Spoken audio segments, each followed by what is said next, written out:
Sementara itu, Komisi 11 DPR RI menolak pengajuan penambahan penyertaan modal negara dari jumlah 5 triliun yang telah disetujui sebelumnya menjadi 10 triliun untuk menyelamatkan kinerja Lembaga Pembiayaan Ekspor Indonesia (LPEI).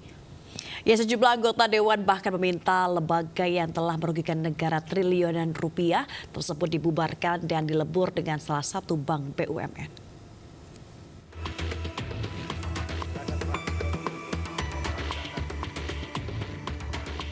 Dalam rapat kerja dengan Komisi 11 DPR RI, Menteri Keuangan Sri Mulyani menyebut ada kebutuhan dalam menjaga kinerja Lembaga Pembiayaan Ekspor Indonesia (LPEI) dengan pemberian penyertaan modal negara atau PMN sebesar 10 triliun rupiah. Manajemen saat ini memasuki jajaran baru dan memiliki sejumlah syarat ketat dalam pelaksanaan bisnis LPEI ke depannya pasca kasus dugaan fraud yang mengakibatkan kerugian negara triliunan rupiah. Namun sejumlah anggota Komisi 11 DPR RI menolak permintaan Sri Mulyani, bahkan mengusulkan pembubaran LPEI oleh pemerintah.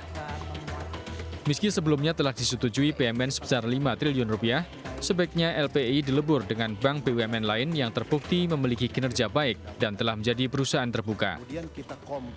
Jadi kalau kami boleh Bapak dan Ibu sekalian yang kami hormati dari Komisi 11 untuk LPEI tetap 10 triliun, namun Komisi 11 bisa memperkuat kalimat yang ada di nomor 2 itu.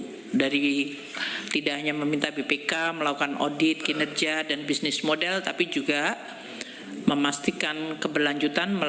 Kalau menurut saya LPI ini harus dibubarkan. Saya kan anggota parlemen, berhak berbicara. Harus dibubarkan. Atau digabungkan dengan BNI. BNI perusahaan terbuka. Apalagi dengan kondisi fraud yang menimpa LPEI ini menunjukkan bahwa PMN yang diberikan ini tidak memberikan apa-apa. Bahkan aset itu tinggal separuhnya dalam 5 tahun terakhir. Kemudian laba net income mengalami kerugian hingga minus 18,1 triliun rupiah. Tidak merugikan kondisi LPEI sama sekali. Sebelumnya, 2 anggota Komisi 11 tersebut bersama anggota fraksi Gerindra, Kamrus Samad, mempersoalkan permintaan Menteri Keuangan yang tetap meminta persetujuan atas PMN LPEI sebesar 10 triliun rupiah kepada Komisi 11 DPR. Padahal Komisi 11 DPR telah memberi persetujuan PMN sejumlah 5 triliun rupiah atau setengah yang diajukan pemerintah. Dari Jakarta, Raharjo Patmo, iNews melaporkan.